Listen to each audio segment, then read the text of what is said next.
Alright guys, now since building our cheapest gaming PC of 2023, I asked you what you would actually upgrade next if it was actually yours. And you guys overwhelmingly told me that you would actually upgrade the graphics card. So that's exactly what we're going to do. We're going to see if you guys are right.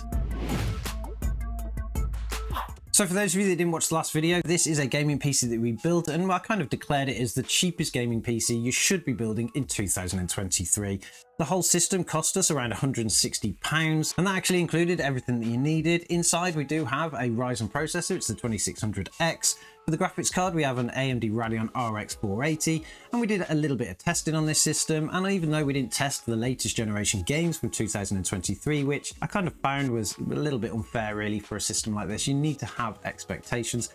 We did manage to get it to play some reasonably modern games, and it actually performed exceptionally well. Now you guys told me overwhelmingly that if this was your gaming PC, the first thing that you would upgrade is the graphics card. So that's what we want to change today, but we do need to have some rules. The first rule is that we can't change anything else. This is a budget gaming PC, so we can't just be chucking anything in there. Whatever we install into this system has to work with everything else. We don't want to change another thing, which means it needs to fit into the case and work with the power supply as well as the motherboard and CPU. The second rule is about the cost. To keep this a budget gaming PC, we need to limit how much we spend on a new graphics card, and for that I've given myself a budget of the complete cost of the original system. That's £160. Now in 2023 you're not really going to get a lot for your money when you talk about that, but we should be able to get something that is reasonably decent. Now I did a bit of sleuthing online to try and find out what we could get, and I tried to get the fastest graphics card I could that would work with the rest of the system and also not cost any more than £160, and I managed to find this. Now this is the AMD Radeon RX 6600. Secondhand you can pick them up for around £160.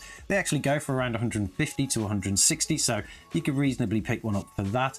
But for those of you that actually say we don't have second-hand graphics cards, we need something new, if you actually take one of these brand new, where they do sell for around £190, minus off the cost of the RX 480, which you could resell on for £30 quite easily now, this would actually come down to £160. So no matter which way you look at this graphics card will cost you the same as what the entire machine did when we actually built it. Now the RX 6600 has been seen on the channel many times before, and we know it is much more powerful than the RX 480. It's much more modern, you're going to have lots more drivers for it, it's going to have lots more technologies, so it is a good option, and I wouldn't be surprised if lots of people actually did this upgrade from the 480 to the 6600 due to the amazing prices that these actually came out at. But will it actually make enough of a difference to warrant the cost of upgrading it in this machine? Well, the only way to find that out is obviously get the graphics card installed, do some benchmarking and see what we get.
I'm sure from those benchmarks you guys can see that the RX 6600 actually outperformed the 480 by a lot, and you kind of would expect that considering how new the card is. But not only did it outperform it when it came to FPS performance, it was also much quieter, a lot more cooler, and it was much more power efficient, which again are all great things, particularly for the cost of the card. But let's take a look at the results from the benchmarks and see how much of a difference it really actually made. The first game that we tested was Back for Blood, and with the RX 480 we managed to get an average of 79 frames per second, but with the RX 6600 we managed to get an average of 124. That was actually a 57% increase. In Doom Eternal we managed to get an average of 95 frames per second with the RX 480 and an average of 186 with the RX 6600, making it a performance increase of 96%. Now that is absolutely fantastic, it's nearly double as fast. In God of War we managed to get an average of 43 frames per second with the RX 480, with the RX 6600 getting an average of 80 frames per second, meaning that that was another 86% increase. And then in Spider-Man Remastered, we didn't see that much of a jump here, but we did see a little bit of an increase from 68 frames per second with the RX 480 to 75 frames per second with the RX 6600, which means that it was actually a bit of a 10% increase. I'm not exactly sure what was going on with that game there because it kind of is out of sync with all of the others, but clearly Spider-Man Remastered doesn't really need much more than an RX 480. In Shadow of the Tomb Raider, we managed to get an average of 71 frames per second with the RX 480, and an average of 136 with the RX 6600, meaning that it was a 92% increase, again, nearly double as fast. And then in Stray, we got a very similar picture, with the RX 480 getting an average of 70 frames per second, with the RX 6600 getting an average of 116. That was a 66% increase, so not bad all round. The last title that we tested was WRC8, where we got an average of 66 frames per second with the RX 480 and an average of 113 frames per second with the RX 6600. That meant that it was actually around a 71% increase. And as we can tell, that is absolutely phenomenal for a quick upgrade like this. You guys were right, it was actually the best thing that you could do to this system, upgrading the graphics card. There are huge leaps in graphics technology here, particularly generation to generation. And not only is this card going to be supported for a hell of a lot longer, it's also going to have access to a lot more of AMD's toolsets. In particular, a lot of their FSR technologies in FSR 3 and things like frame generation, they should come to this card. But of course, AMD are now slowing the drivers down on these, so you're not really going to see that much of improvement going forward. But we didn't just leave it there with those games being tested. I wanted to test something really modern, something from 2023, just to see if there was a huge leap between these two things. And for that, I decided to try Hogwarts Legacy. Now, Hogwarts Legacy is a game that I'm actually currently playing on my own system, so it gave me a good calculation of what the differences really would be. When we were actually running in a 1080p with a high preset, with the RX 480 we managed to get an average of 41 frames per second with a 1% low of 24. That meant the game was actually reasonably playable, but there was a lot of stuttering in and outside of areas, particularly when we were starting to load things. Swapping over to the RX 6600, we can see that we actually got a pretty decent average here of 61 frames per second with a 1% low of 38. Now, I would have liked the 1% lows to be a little bit higher here, but to be honest, it also suffered when it came to loading new areas with quite a bit of stuttering, to be honest. But once those areas had actually loaded, everything smoothed out perfectly fine, and you could just continue playing and you wouldn't even notice any difference at that point. That actually meant that the RX 6600 was around 49% faster than the RX 480 in Hogwarts Legacy. So if you were to make this kind of upgrade, you could rest assured that you can play much more modern games and get a much better experience. So now that we've actually proved to you guys right that upgrading the graphics card is probably the best option for a system like this, it does go to show that the rest of it actually still hangs together quite well.